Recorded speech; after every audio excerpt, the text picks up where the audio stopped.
Panorama group, जो सोचता है वो करता है। आपके अपने सपनों का आशियाना।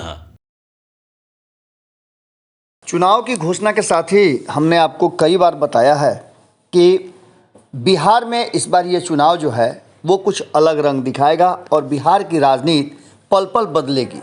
ऐसा ही कुछ देखने को मिल रहा है और बिहार की राजनीति में जैसे जैसे चुनाव और नज़दीक होता जा रहा है, वोटिंग के दिन नज़दीक हो रहे हैं, वैसे वैसे राजनीति में भी बदलाव हो रहा है और राजनीतिक दल के फैसलों को लेकर के भी कई तरह के सवाल सामने नज़र आने लगे हैं। आपको बता दें कि एक लंबे इंतजार के बाद आखिरकार राष्ट्रीय जनता दल ने अपने 23 में से 22 उम्मीदवारों की घोषणा की। वो 23वां उम्मीदवार क्यों घोषित नहीं हुआ, ये आप भी अच्छी तरह से जानते हैं और हमने आपको बताया भी था कि सीवान में किस तरह का खेल चल रहा है। सीवान में अभी भी ये फैसला नहीं हो पाया कि आखिर उम्मीदवार कौन होगा। मान मनौवल की स्थिति थी और जो उम्मीदवार खड़े करने की बात चल रही थी वो डर रहे थे कि कहीं खड़ा होने से पहले ही वो हार न जाए। यहाँ ज़बरदस्त विद्रोह चल रहा था और सीवान कहीं ना कहीं आने वाले इस चुनाव के 40 की 40 सीटों पर अपना प्रभाव दिखाएगा। इससे कोई इनकार नहीं कर सकता है, क्योंकि एक तरफ जो सीट शेयरिंग के समझौते के बाद 26 में से 23 सीटें अब राष्ट्रीय जनता दल के पास बच गई हैं, उनमें से जिस तरह से जातीय समीकरण के आधार पर सीटों का बंटवारा करके उम्मीदवारों का चयन किया गया है, उसके बाद से लगातार पार्टी के भीतर विद्रोह शुरू हो चुका है। इतना ही नहीं, महागठबंधन के घटक दल भी इस बात को लेकर के अब चिंतित हैं कि आखिर राष्ट्रीय जनता दल के इस फैसले के बाद उनका क्या होगा, क्योंकि जिस वोट बैंक के आधार पर वो राष्ट्रीय जनता दल को अपना बड़ा भाई मान करके चुपचाप उनकी बातें सह और सुन रहे थे, वो अब चिंतित नज़र आने लगे हैं, क्योंकि MY समीकरण में सेंधमारी शुरू हो चुकी है और इसमें से M समीकरण Y समीकरण से बिल्कुल अलग थलग होता हुआ दिखाई दे रहा है। इसमें एक कड़ी हिना साहब भी हैं, जिनके उम्मीदवारी को लेकर के और जिनके साथ जिस तरह से राष्ट्रीय जनता दल का लगातार दूरी बढ़ता जा रहा है, व्यवहार है, उस व्यवहार को लेकर के भी मुस्लिम समाज काफ़ी नाराज़ है। कई बार कई दलों ने हिना साहब को ऑफ़र दे दिया है, लेकिन हिना साहब ने इन सारी बातों से अलग निर्दलीय चुनाव लड़ने की बात कही है। उन्होंने कई सभाएं भी की है और लोगों को यह स्पष्ट कर दिया है कि वो अब राष्ट्रीय जनता दल के तरफ नहीं जाएंगी। लेकिन सिर्फ हिना साहब ही नहीं, पप्पू यादव भी या Y समीकरण के एक बड़े नेता के रूप में सामने आए हैं।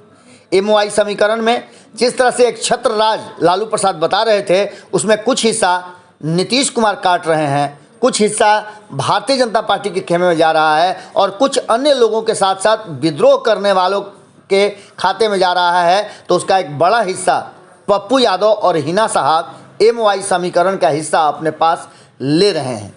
आपको बता दें कि पप्पू यादव ने तो विद्रोह कर ही दिया है, उसके बाद भारतीय जनता पार्टी के रास्ते और NDA के रास्ते थोड़ा और आसान होते नज़र आ रहे हैं।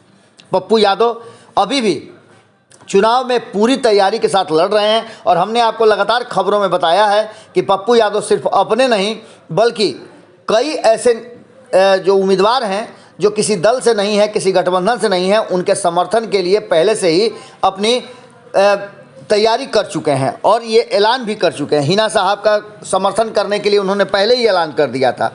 अब इस पूरी कहानी पर भारतीय जनता पार्टी भी रिएक्ट करना शुरू कर चुकी है। भारतीय जनता पार्टी के प्रदेश प्रवक्ता हैं प्रभाकर मिश्र, उन्होंने राजद पर तंज कसते हुए कहा है कि राजद की स्थिति दुविधा में दोनों गए माया मिली न राम जैसी हो गई है।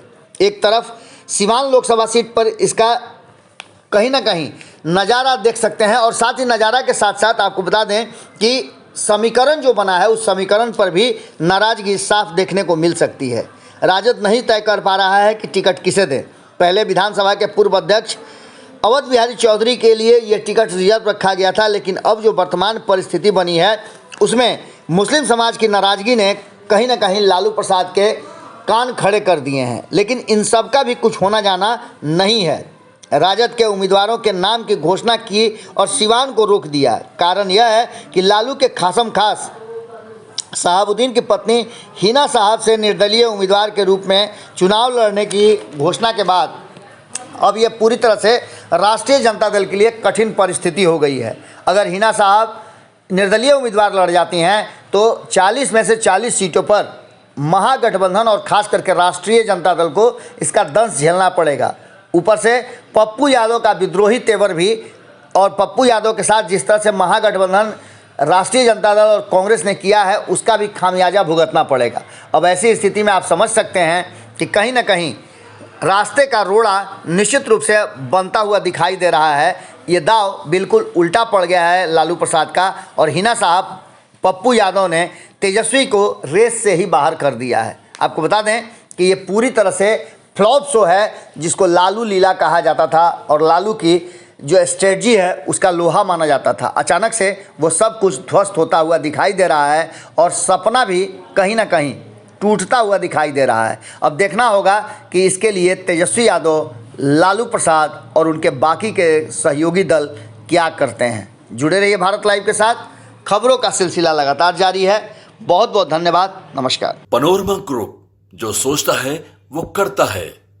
अगर ये वीडियो पसंद आई और वह बिहार के राजनीति और बिहारियत से सरोकार रखेनी तो सब्सक्राइब बटन दबा के चैनल के सब्सक्राइब कर ली। ओजे एगो घंटी बा, ओकरा बटन दबा देला से कुल सटीक और मारक खबर रुआ मुफ्त में मिल जाई। अगर रुआ पत्रकारिता के हमनी के नया प्रयोग में सहयोग कर चाहतानी तो ज्वाइन बटन दबा दी। पेटीएम नंबर नोट कर ली 9386816700। धन्यवाद।